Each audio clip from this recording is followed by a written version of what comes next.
Bonjour mes amis, je m'appelle Marie-Joseph Paul-Yves Roche-Gilbert du Motier, Marquis de Lafayette. I am here today to tell you why my passion, spunk and drive made me the most valuable Frenchman to America during the Revolutionary War. Of course, it did not hurt that I was very well connected and able to secure the involvement of other Frenchmen. I was born on the 6th of September in 1757, and from the moment I was born, I was ready to fight.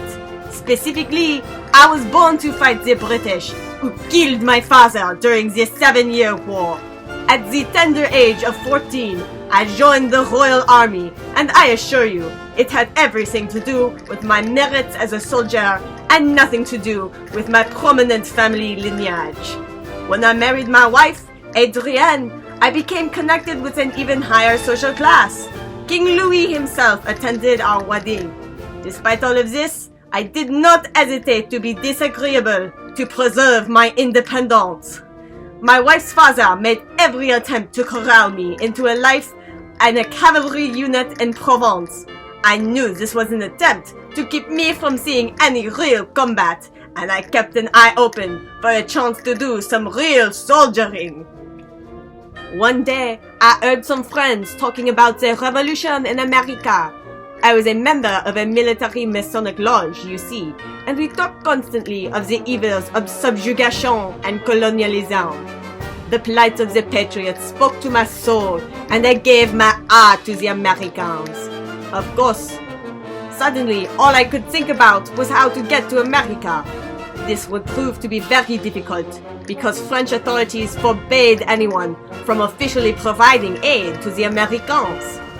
Fortunately for me, an American man named Salas Dean approached the French foreign minister, Comte de Vernes, about a plan to get France to provide secret support to the Americans.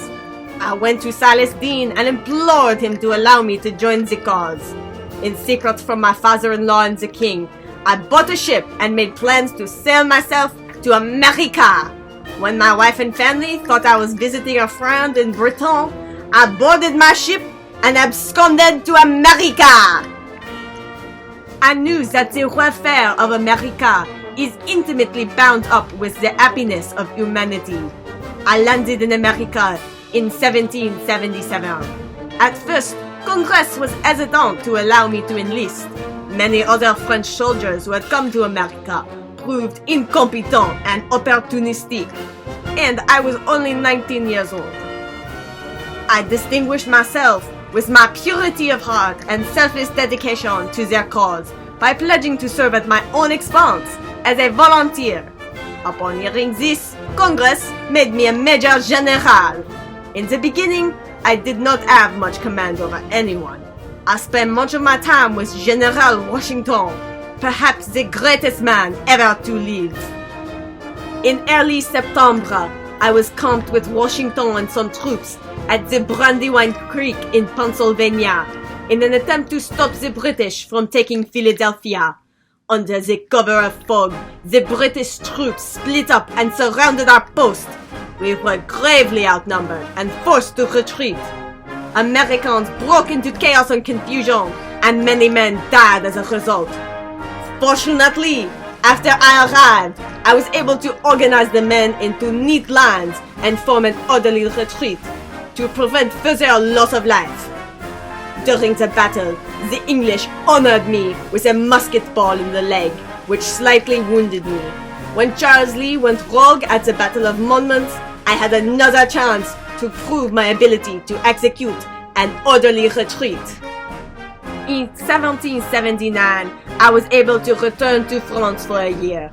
While there, I worked tirelessly to secure more French reinforcements to America. I returned to America with Lieutenant Rochambeau and a French fleet in tow.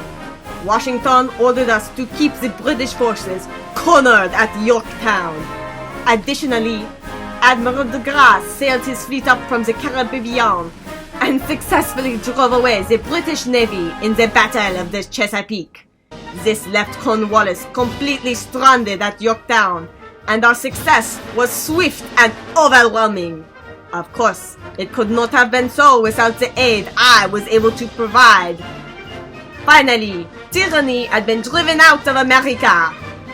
Although many call me the hero of two worlds, I was not as successful upon my return to France as I had been in America. I rejoined the French military, and I was the commander of the Paris National Guard when the French Revolution began in 1789. Because of my job and my own status as an aristocrat, I supported the transfer of power from the royal family to the hands of the wealthy elite, for fear that the poor would not be able to conduct themselves properly if given such power. For this, Robespierre tried to call me treasonous. I was held captive in Austria, and while my wife and children survived the reign of terror, many of our friends and family did not. After all of that, I needed to get out of Europe for a while.